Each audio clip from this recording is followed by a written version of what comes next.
Get ready to meet the trailblazers driving the human change behind our clean energy future. This week, our trailblazer is Professor Muhammad Yunus, Nobel Peace Prize winner.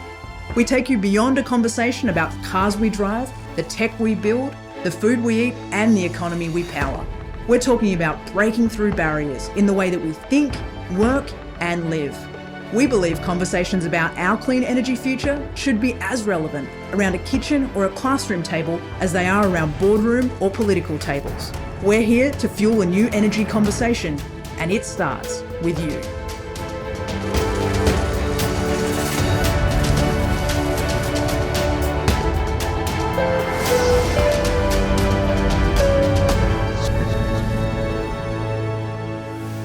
Well, Professor Muhammad Yunus, it is such a pleasure to have you a part of this Trailblazer series. Thank you so much for joining us. I wanted to start really at the very beginning of your story, which is a truly remarkable one. You were born as the third of 9 children in a country we now know as Bangladesh. I'm interested to know, as someone who now is one of the world's most renowned social entrepreneurs, has made such an indelible mark on the planet. Where did your drive come from? What's the origin of your passion for the work that you do? Well, I don't know really. I was born in the village and I went to school in a village school, the one-room school. And when I was 8 years old, I came to the town with along with my parents in the town. So I went to the local school. And that's my schooling began. And the schooling is the only thing that I enjoyed, and I have fun and got involved with many different things like the scouting. I was very taken by scouting and being a cadet in a cadet formation. So all kinds of things that I got involved in. Scouting took me to rallies, national rallies and international jamborees. Went to Canada to attend the 8th national jamboree, 8th world jamboree in Niagara on the Lake. So as I was 15 years old at that time.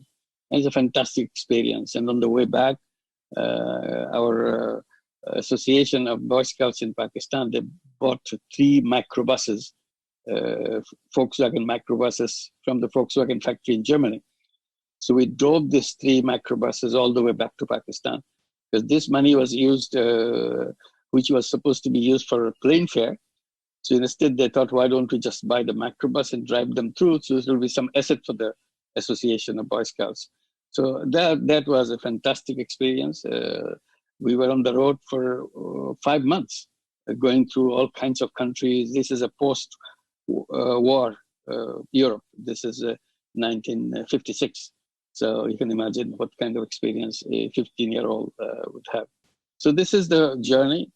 And one after another, this encouraged me to do that kind of things and take challenges, take new ideas and try them out. That's how it began. Wow. You're now affectionately referred to as a banker to the poor. Where did the origin of the idea for microfinance start? There was no such idea about microfinance. It all began because of a massive frustration that I felt when I was teaching economics in the university where I was teaching in Bangladesh, because the poverty was everywhere. There's a famine going on. People are dying of hunger. And in the classroom, we are talking about beautiful, elegant theories of economics, how everything can be solved. I said, this has nothing to do with the people. So here people are dying and we are talking about the beautiful theories and how growth can take place and all kinds of things. I said, this is a totally disoriented subject. I don't want to pursue that. So I felt guilty that I had to study this subject, which has no meaning. So I wanted to find a way how to make myself useful to people. I saw teaching this kind of subject is not making me useful. So I went to the village every day to see the people, real people, right outside the campus, because this campus was located right in the middle of the villages. So it's easy for me to be in the village. So that village became part of, as a sort of my university. The real learning began. So my purpose was to see if I can make myself useful, even for a day, for one individual person. Even a tiny one, it's okay, but I must find something that I make myself useful to somebody. So that led me to do this thing and that thing, and I became very familiar with people. People became familiar with me. They felt I'm one of their villagers.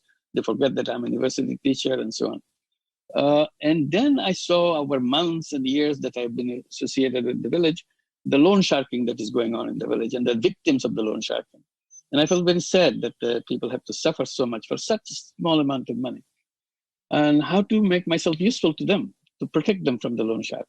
So when that simple idea came, why don't I just lend the money myself? If I lend the money, they don't have to go to the loan shark. The problem is solved for that person. And I started telling them, look, you need money, you don't go to the loan shark, come to me, I'll give you the money. And that's what began.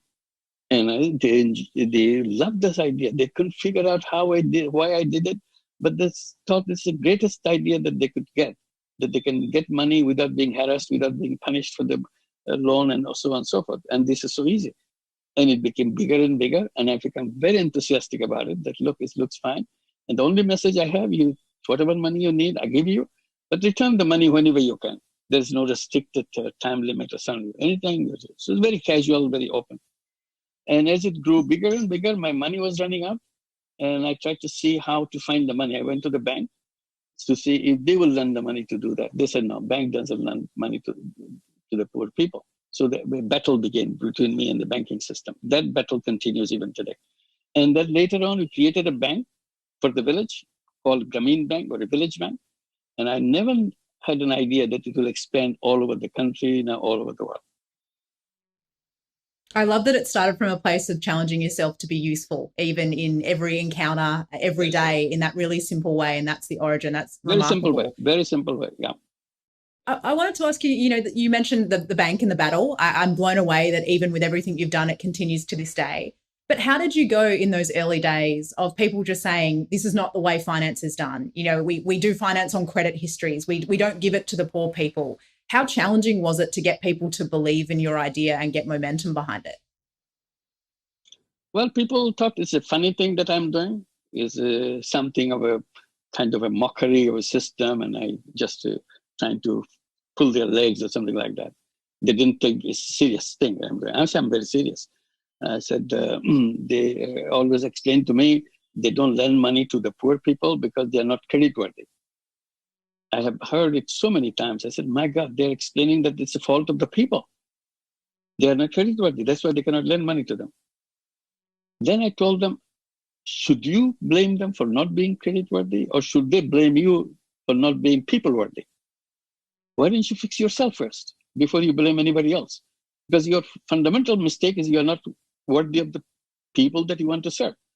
And they keep selling that it cannot be done because people need to have like you said, about the credit history and so on. I said, I'm doing it. I don't ask any credit history. They need money, I give the money. That's all. I know that they never had the money, or if they had the money, they have had it from the loan shark. That's not the story I want to learn about.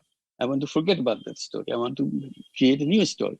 So I said, money is something that opens up their creative power. So I gave the money to do things they wanted to do.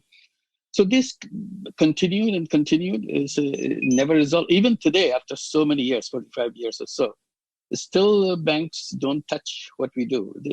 Despite the fact it got the Nobel Peace Prize, the bank got the Nobel Peace Prize. It's celebrated in every single country, including the United States. We have a big program called Grameen America, and there we are in 15 largest cities in the USA. We give loans to over 140,000 women, all women, 100% women, and loans starting from less than $500, and with 100% repayment. So we have lent out over $1 billion now. This year we'll be lending a loan 1 year over $500 million. So it keeps growing and growing, and the repayment is 100%. So this is it. It's unbelievable. And I want to ask you about that piece you mentioned there. You've given all your loans to women. Another thing I found a really interesting part of the model is this solidarity group feature. Can you explain a little bit about why women for the loans, and why this group and this kind of social collective was a really important part of making microfinance work? You see, I got into battle, as I said, with the bankers, always as exchanging accusations from each other. They said, you are wrong. I'm saying, you are wrong. I said, look, you took the word credit. Credit means trust. You build the whole organization called a bank on the basis of the credit, the trust. You are a credit organization. But you create the organization based on distrust. You see, entire organization is built on distrust. The moment somebody comes in, you distrust. You bring your lawyers to check him out, whether you are to give any penny to this guy. So you don't trust him as a person. Your lawyers has to certify this is safe and secure and so on and so forth.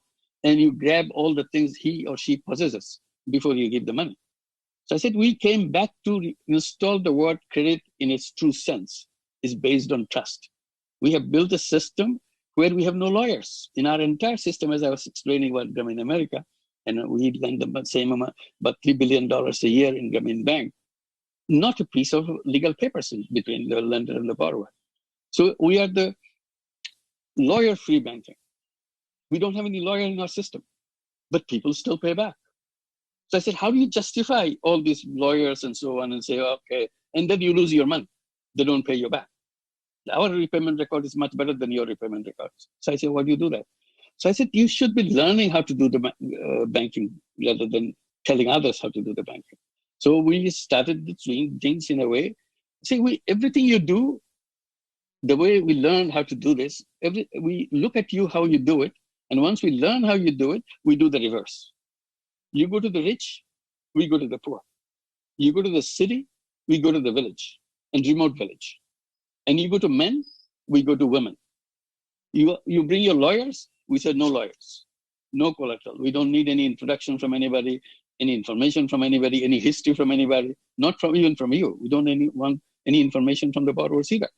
The fact that you want to do that, I'm with you, that's all. So everything is a reverse. So we created a banking system which works for people. So you took it away to serve the rich people. I said, your basic principle is the more you have, the more you get. And if you have little, you don't get anything. So as a result, half the population of the entire world is detached from the banking system, even today. And that's why my complaint comes. After all this demonstration of microcredit in every single situation all around the world, every single country in the world, how come banking system remains completely immune to this? You cannot get the microcredit walking into a big bank, that's a very famous international bank, or whatever bank you have in your city. Or so. They will not touch that. They will bring their lawyers, they will bring all the things, and then say you're not qualified, this is not satisfactory, or your project is no good, and whatever it is, or you don't have enough collateral to offer. So how come you don't change it? After all this recognition and so on. So this is the continuous process that we get. So one of the things that we did to make it simple for us, it's a more process of simplification, not the solidarity and those things came later on when you made the group. Because we said banks made a strange rule. Everybody has to come to the bank to do the banking. We reversed that too. We said in our principle, people don't go to the bank go to the people. So that's where we started coming. That's how we did it in the village. We came to the people, house to house people. We are not saying that come to our office. We didn't have an office either. So we went to them. To make it easier for us, we said on such and such day, on Sunday morning, at such and such time, you come together at this spot. We'll be here. So that I don't have to go to every single house separately. So that's the group idea came. And group became bigger and bigger. So we said, no, we have to have a limit. It's getting crowded and so on. So we came out with the idea of 5-member group. Is not more than 5 in each group, but several groups can make out the center. So usually it's a 5 groups or 10 groups. If it's 10 groups, then you have 50 people. So 50 we can handle it easily. So that's how the size of the center is. That became an interesting format by itself, because then people get to know each other. And then it's done. Everything is done publicly. You see, the bank is about secrecy. We make it everything public, open under the tree. We are doing banking under the tree. So everybody knows why you're paying, you're not paying, why you're not, you're explaining why you couldn't pay this month or this week. What was your problem? You explain your problem to your friends around you and so on. You know each other because you meet every week. So these are not strangers to you. So this is how another dimension emerged. The solidarity, friendship, how to protect each other. Somebody explaining something happened in family. This is how dare he does something like that, complaining about the husband. So they will go to the husband and say, why do you do that kind of thing? Next time you do that, you better watch out. We'll come and take care of you and see how you can do that kind of. You threaten him because he has beaten up his wife or something like that.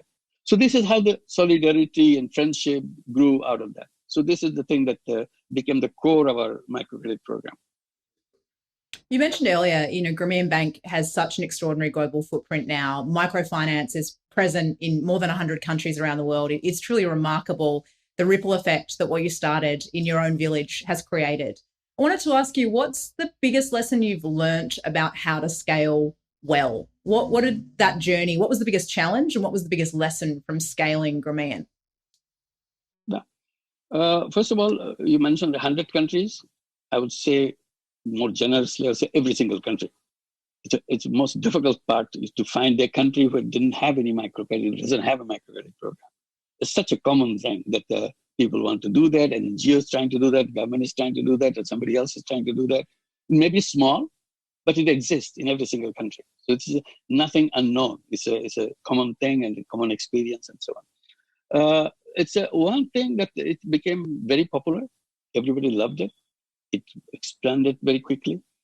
Within Bangladesh, we covered the whole country right away. And then it spread other countries. They invited us to come and set up our branches. I said, no, we don't set up our branches. You make it. It's so simple.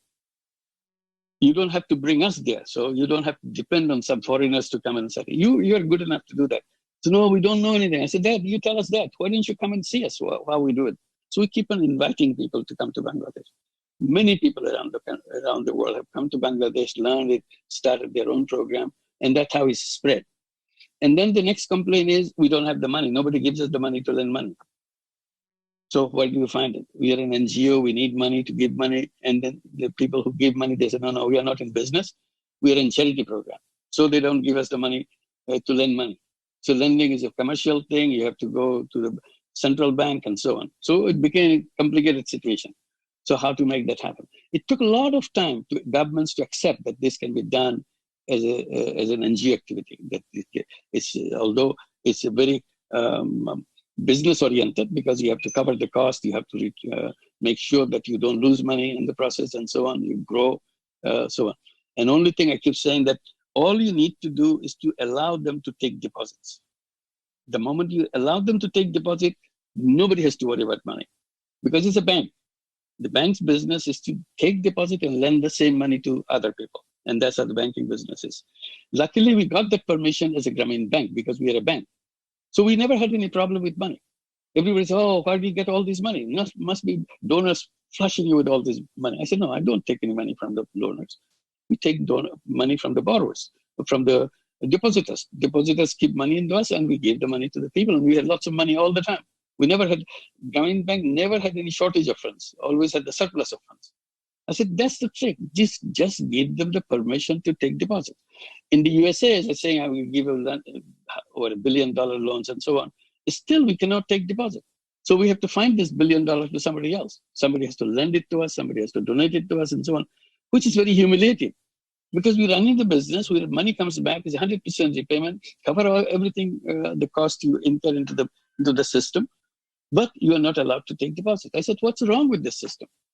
I said, you have to redesign the entire banking law. Today, the banking law is actually the law to create bank for the rich. So everything is designed to serve the rich in the banking law. So I said, then why don't you create a law to create bank for the poor? You call Grameen Bank as a bank for the poor, and you call me as a banker to the poor. Then you recognize that there's a need for a separate kind of banking. I said, why don't you create the separate law and make it happen? To make it extra sure, these days with the bad experience that we had, some of the microfinance program turned into loan sharking program, want to make money for their owners. Because now that only money you can get is the people who want to invest money to make money. So people easily moved into that direction and to make money, and as a result, turned themselves into loan shark. So when I talk about making a law, I said you make sure the law is designed in such a way, it could be called social business microcredit bank. Social business microcredit bank, meaning that owners will never take any profit out of this bank. So that it doesn't have a chance of ever to become a loan sharking bank. So this is the one that but nobody does that. So as a result, this is languishing. After all these years of work, all the good things you hear about it, it has become a footnote in the banking system. It's never been part of the mainstream at all. So I said, this deserves to be the mainstream because this is what the banking system should be about, helping people to grow. And this is related to the entrepreneurship of people. The moment you bring the money, people become entrepreneurs. All those millions of women who took the money, they're not looking for jobs. They become entrepreneurs, taking care of their businesses and growing businesses and raising their children in that environment so the children can learn how to run businesses. They become partner with the mother to make it happen. So it became a whole family business. But this is the essence of it. But nobody listens because now banking should be with the big guys taking billions of dollars. That's what the banking is, not for the bank for the poor. I want to ask you a little bit about your personal experience being someone trailblazing a new way of doing things. I've read a lot about, the legal cases that were brought against you, the protesters, the false accusations. There's a personal cost that often comes with pioneering a new way of doing things. How hard have you found leading a different way? And how have you stayed or managed to be resilient through all that challenge? What's helped you get through? Well, one thing I found out very easily, right from the beginning, when you try to do something different, everybody's after you.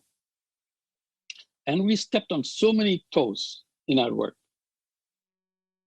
At the beginning, it looks very simple, innocent, but you finally find out that you have stepped in a very, very serious toe. Like, for example, women, most sensitive part of the toe that we had touched. Everybody was against us. Men, totally against us. How do you dare to lend money to women? Are you making a mockery of the system? Or a religion restricts women to stay inside the home, not go outside. You are encouraging them to go outside, giving money, going to business and so on. So I had to come with arguments, the religious arguments, how religion treats women in our own religion. And they were so powerful that people had to turn around and go away with anger rather than talk back, because it's a concrete example that we take from the religion, that how women are treated in our religion. And they couldn't speak differently than that. So anyway, this was a very sensitive one. We were declared someone that we are destroying the religion. So we became a religious target. And we became the target of the leftist group, revolutionary groups. They thought we are bringing capitalism at the village level, with the poor people's level, so that there's no chance for ever to socialist revolution in the country. They are all waiting for a socialist revolution in the country in those days. And I became a target for the those extremists who wanted to bring socialist revolution in the country. So our branches were burned. Our staff were threatened for life. They had to run away from their places because they think we are bringing capitalism in the villages and destroy the future of the revolution and so on and so forth. So the right groups were against us. They thought we were bringing revolution by mobilizing poor people. So everybody started seeing things in their own way. So we got used to it. They always have an explanation. And some said, I'm agent of the United States. They trained me well to become the CIA agent in the country. I went to the USA. They trained me well. Now I'm bringing the capitalism in the grassroots. Whoever thought a professor will be working in a village with poor women and so on, he must have some very big connections behind it.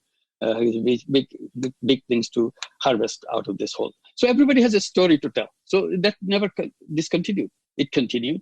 I got into battle with banks. Banks hated me because it makes sense that they keep saying that the banking is not as simple as you are making it out.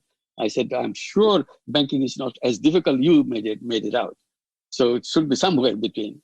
So why don't you come back and see where it is? Instead of just saying you're wrong, it's not simple, you can do it at tiny loans with a $50 loan, $100 loan, but you can't do it. I said, try it out, let's do it together. Find out. I have not done it. I've never done banking in my own life. I never had any course in economics on banking. So it's actually absolutely new. So I'm learning, and why we should learn together? Because it's people's fate is involved in that. Millions of people's fate is involved in that. You just can't walk away saying that you're no good. So you are making it so simple. Saying for a while you look like a hero, but actually you destroyed the whole system by saying that. I said, no, I'm not destroying the system. You are destroying the system by doing crazy things for the people, to make it unbankable, to prove that everybody is unbankable until you come and do it for some rich people. I am so fired up hearing you say that, and I couldn't agree more. And I think it's just phenomenal, that resolve that you had, and this continual through line for me that you keep talking about of how do you make it simple and how do you keep coming back to usefulness and to that people-focused purpose that just seems to run through everything you've talked about with Grameen so far. I wanted, if I can, to take you to your recent book. You've just written a book called The World of Three Zeros. One of those 3 zeros that you say the world has to refocus around is zero net carbon. Can I ask you to talk to us a little bit about why that climate change, addressing that properly and appropriately, is one of the 3 ambitious goals you say the world has to be focused on out the other side of the pandemic? To make it simple, I would say what I feel, that I think human being is becoming the most endangered species on this planet right now because of global warming. The message that you get from global warming, that we don't have much time left. We're almost coming to the last station. That this train that we are riding in our economic glory, gradually bringing us to our last station where we'll be extinct, will not exist. It's not far away. It may be 2 decades, maybe by 2040, things will be settled. Or if you're lucky, may extend yourself to 2050. And by the time you reach 2 degrees Celsius temperature, game is over. You may hang around for a while, but it's extremely difficult to live on this planet after it goes over the 2 degrees Celsius. And it's coming, it's not slowing down. And despite the fact we have the Paris Agreement and everything, I said, urgency of this has been missed out completely. We are all talking as if something will happen, they will take care of it. Who am I to talk about it? I said, everybody, every single person on this planet has to realize that our house is burning. And we don't realize that.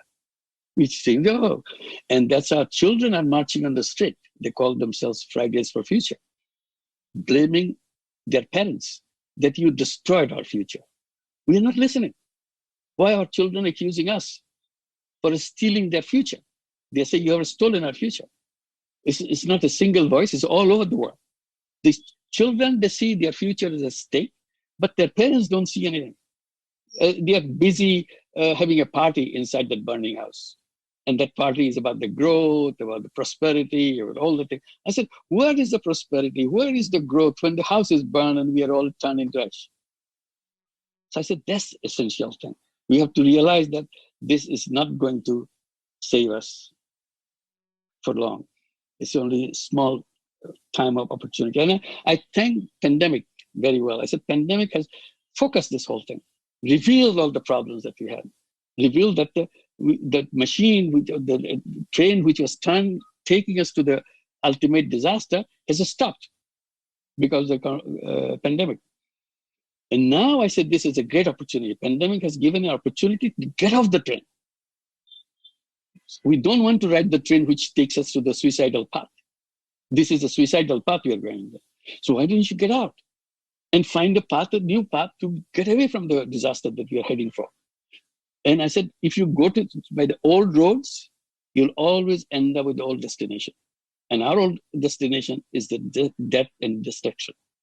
So we have to build a new goal, new destination, and build the new roads to go there. Old path will never take you to the new destination.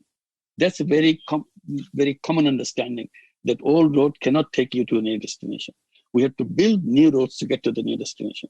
I said, we have done that as experiments. Microfinance is one. Turn around the whole banking system. Banking system is behind us global warming. They are the one putting money into all the businesses and so on, and then feel good that I make so much money. Because you're fueling the burning process, and then you're saying, you're bragging that you're making money. So what do we do with the money if the house is burned completely?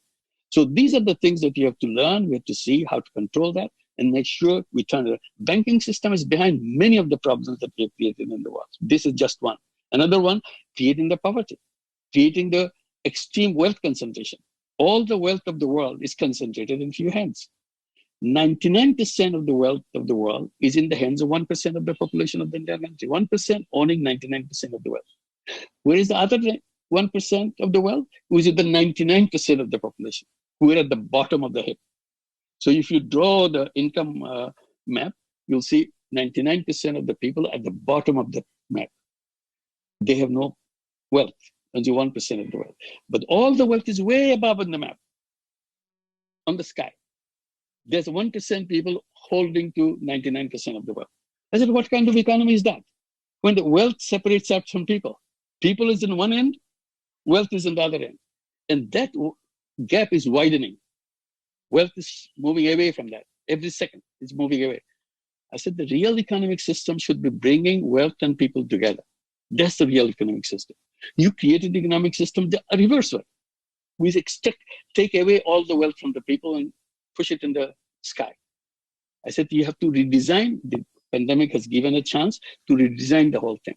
So no question of going back to the old economy that used to be pre-pandemic time.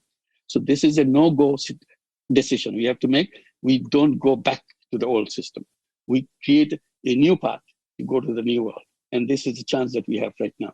So this is the most important thing. I'm very happy that you raised this question about the global warming. Because this everybody talks about it, but everybody talks about it from a distance, as if I'm not part of it. I am creating the global warming. As a consumer, I'm creating the global warming because I'm encouraging those businesses to continue with their business because I'm buying their products. If I don't buy their products, they will be out of business. So ultimately, it's me who's doing that. So why don't we become aware and make sure we stop that? Yeah, completely. And I think that's one of the things you write so powerfully about in the book is just, you know, when you talk about that economic inequality, just how disproportionately climate change is affecting the world's poor. And yet they're so absent from the conversation tables where we're shaping and framing and discussing these things. And we've got, you know, that 1% sitting there holding a lot of power and that importance you raise around making different decisions, each and every one of us, with where we spend our dollars, with how it is we lead our lives and make our own, you know, decisions, whether it's career choice, whether it's the causes we support. I think that's so powerful. When we think about that economic restructuring, what do you encourage leaders listening to this conversation to be more mindful of as they think about the role that they play in climate change? What questions could they be asking? What pillars should they be thinking about the redesign of their business or their community with? What encouragement would you give or advice there? First, to recognize that this is a problem, not a problem that you can solve it in your ministry. It needs everybody's participation. Only then a problem of that global nature can be stopped and reversed. It's not a stopping, it's a reversing.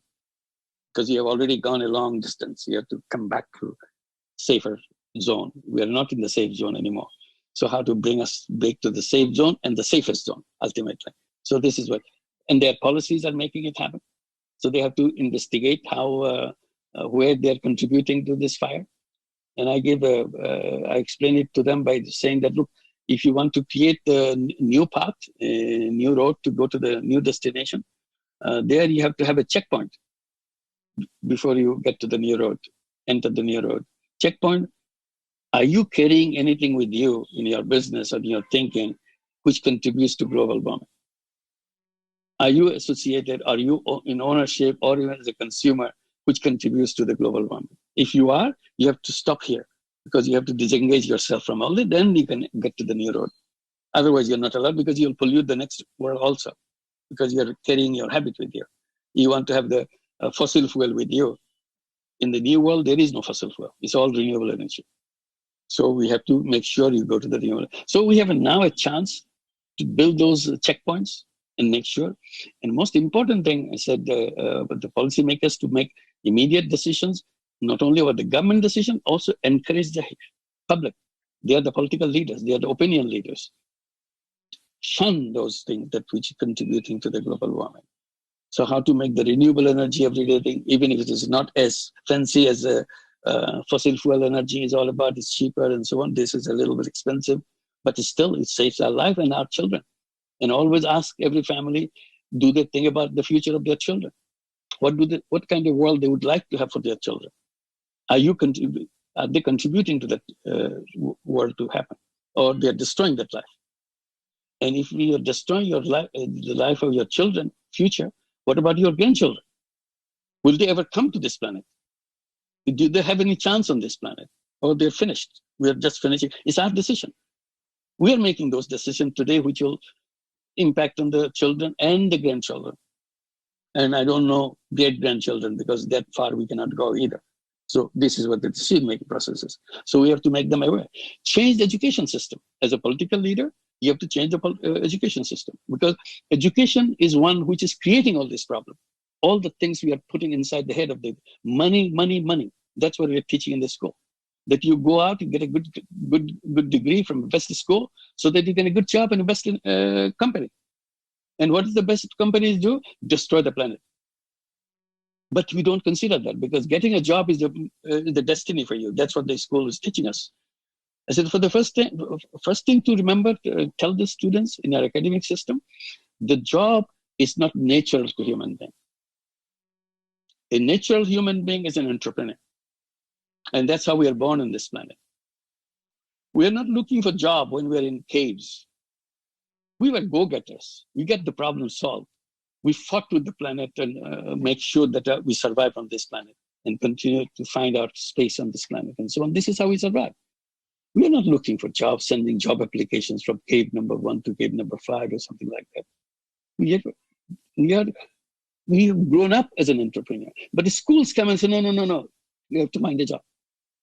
And then everybody is looking for a job. Then if you don't get a job, you're unemployed. And you're guilty, as if it's my fault that I didn't get the job. And I feel guilty because I don't get the job. I'm not good enough. You are good enough, but they pushed you in the wrong direction. You're an entrepreneur. So why don't you create this the education system towards entrepreneurship, so that every child knows he will or she will grow into an entrepreneur. And then you create a financial system. If you're an entrepreneur, where is the money? Money is the oxygen for entrepreneurship. Your banking system doesn't admit that. Your banking system busy with people who are already making a lot of money, not the people who are entering the business first time in their life, in their family's life. They have no concern with that. I said, create those businesses, banking system. We create social business venture capital fund in Bangladesh, asking the unemployed young people to come up with business ideas. And we become investors in them. We become partners with them. And tell them that you make it successful. Once you're successful, you buy back all the shares I own in your business. So you return the money that I gave you, exactly the same amount. You don't give you a penny more. It's your business. And I'm happy that you are I love flying. That focus that you have around asking those powerful... Oh, sorry, you go. I was just going to say, I love the focus that you have around asking powerful generational questions, and that importance of embracing our innate entrepreneurialism as part of the way that we're going to drive a real, new, more sustainable energy future. And it also strikes me that a common crusade of yours through microfinance and with this work that you're doing now around trying to raise the importance of this climate conversation is challenging accepted narratives that are untrue. You know, when I think about what you did in banking, it was going and saying you can lend to the poor. You absolutely can. Look, we've got repayment rates that are higher than those that would traditionally have a credit score and go to a traditional financial institution. And here I feel you're challenging the narrative that it's a choice between economic growth or a sustainable energy future. And it's the idea that, no, absolutely, we have to see those two things. We can be prosperous and at the same time we can care for the planet. In fact, those two things have to go hand in hand. Do you think part of the problem is often how we talk about these topics in and of itself? Absolutely. It's a wrong narrative, the whole thing. I gave the example. I said, economics define human being as someone who is driven by self-interest. You see, the first sentence is a wrong sentence. And that's what the economics grew, self-interest. So we created a business. Economics created a business based on self-interest, meaning maximization of profit. It's driven by self-interest. So you have only one kind of business. I said the real human being is not only driven by self-interest, it's also driven by collective interest. That collective interest part is completely denied in economics. I said, what I'm doing, I'm creating a new business on the basis of collective interest. That business we call social business. That business is to solve collective problems. Problem of environment, problem of water, problem of healthcare, you name it. There are so many common problems around the world. So we create that as a business, but a business different than profit maximizing business. It's a business not to make money, but to solve problems. It's based on collective interest, not a self-interest. One way is self-interest, another way is collective interest. I said economics gave us a single focus lens. We can only see that far. That's a focus that we have. I said, I'm giving you now bifocal glasses. You can see yourself and also see the world. So when you see yourself, you take care of it, make your business to make money. But at the same time, you have a greater opportunity to change the world and use that as creating social business. Your essence is creativity. That's what you are. So you bring your creativity, solve the problem you have. It's a business way, sustainable way, and you are not denying anything to anybody. It's a choice. You make a choice. So these things should be discussed in the classroom. Education has denied all this discussion. Sometimes I say that it's like our education system gives us only the one side of the moon, that we see the one side of the moon, we don't see the other side of the moon. So we don't want to talk about the other side of the moon. We only see this side. I said, now in education system, we see all the sides of the moon. That side has to be discovered. What is the missing a part of that? What do they have there? Am I interested? Is it interesting for me? That has to be brought in. Is collective interest interesting for me? If I feel like I want to solve the problem, and that's what the young people want to do.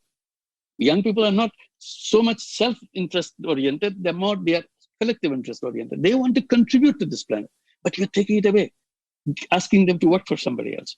I said, you have the creativity of the entire world with you. You're tagged with unlimited creative power. That's a human being, as a human child you are. But education system takes it away from you because they encourage you to take a job. The moment you take a job, you surrender all your creativity. Job means you are driven by orders, by instructions. You don't exist as a human being anymore. You are a robot. You are a slave. So why do you want to live a life of a slave? Why don't you be a real human being, do the things you want to do? Nobody's taking away your option. You do whatever you want. These are the options. You do the thing you want to do. Because we turned ourselves into money-making robots, we created the global warming. We created this banking system. We created the extreme wealth concentration. And soon we'll be coming out with the artificial intelligence to take away job from everybody. And the human being will become a garbage on this planet. I love your passion for the role of business in the future of this purposeful business piece, and coming back to that, and also your encouragement that we need to discover the other side of the moon. That's just such a beautiful way of framing, I think, that challenge of where to next, how do we do it differently? I'm conscious of your time, Professor Yunus, and I have a final question for you, if you'd indulge me. Go ahead. You've spoken very passionately about your commitment to the next generation, the generations to come. I'd love to ask you, what's your message to the emerging generation of leaders? How do you encourage them to lead? What do you call them to focus on in order to have an impact in creating a better world for those generations to come? I will not say the leaders of the next generation. I'd say all the members of the next generation. Every one of them is a leader. So we don't have to wait for some special person. Every one is. First thing I try to convince them that we are the most powerful generation in the entire human history. I repeat, you are the most powerful generation in the entire human history. Why? Are you smarter than any other generation? No, you're not smarter than any other generation, just like any other generation. But you have one advantage. You're born with unlimited technology in your hand, which even your previous generation didn't have. For your previous generation, your parents' generation will be wondering what you're doing. You don't understand what you're doing because you're so far ahead in technology, and it's growing every day. And that makes you very special kind of young generation. First, feel that you have that power, unlimited power of technology in your command. You can do anything you want as a person, not as a group, not as a generation, not as a leader, as a common young person. You have that power inside of you. First, you feel that power. You convince yourself or persuade yourself that you have the power. Once you feel that, yes, you have, it makes sense to you that you have that power. If you have it, if you feel it, ask yourself, what use I'm going to make of this power? And that's a very important question. Because if you don't ask that question, you'll be wasting your power. It will be just wasted because you never used it. You never asked that question. So I said, most important thing to ask yourself, what use you want to make it. And remember, you can do anything you want. Anything that you want can be done. It's a question of imagining. You imagine it and be bold in your imagination. Nothing is impossible for a human being. It's more true for your generation than any other generation previous to you. Nothing is impossible for a human being. Whatever wrong things you see, you can fix it yourself. People say, hey, who are you to fix it? Everything starts with a very small step. And I give my personal example. I said, I started this microcredit program, entire thing with $27, and never had an idea that it will grow beyond my village that I was working with. But suddenly it starts happening. And still at each stage, I thought this is the end of it. It was not the end of it. It continued. And I didn't do it. People did it because the time was right and people wanted it, and it happened. And they are trying to stop it at every stage. At every stage, there are very convincing arguments why it should not be done, why it should not be done in the way we do it, why this is not banking, this is some superficial thing. All kinds of convincing arguments, but it didn't stop. It continued. So I said, every long journey starts with a small step. And when you do it, you will be starting with a small step. But always remember, when you imagine the biggest thing possible in your capacity, but start very small. And then gradually, step by step, you'll come in closer and closer. Someday you'll be surprised. You got there. And this is your chance. So be aware of your power and make sure you use that power and figure it out what you want to use it for. Anything you want can be done. Oh, Professor Yunus, what an inspiring note to end on. I love that. Imagine the biggest impact you could possibly have with your capacity and then start small. It has been so inspiring to talk to you. I've taken so much from our conversation around simplifying ideas, bringing the trust back and putting people first, making sure you take that first step, challenging the narratives and the conversations, being prepared to ask those tough questions. And I just really want to encourage everyone listening to join us on that journey to discovering the other side of the moon. Thank you so much for your time, for your insights, and for your inspiring leadership as a trailblazer. I'm so grateful for the contribution you've made in the world and are continuing to make. And it's been an absolute pleasure to be in conversation with you. Thank you very much for inviting me. Thanks to EY for partnering with us to amplify people following the path of most resistance. We hope you enjoyed the conversation and subscribe to the series. Are you a trailblazer or inspired by a trailblazer? Leave a comment, let us know, join the movement.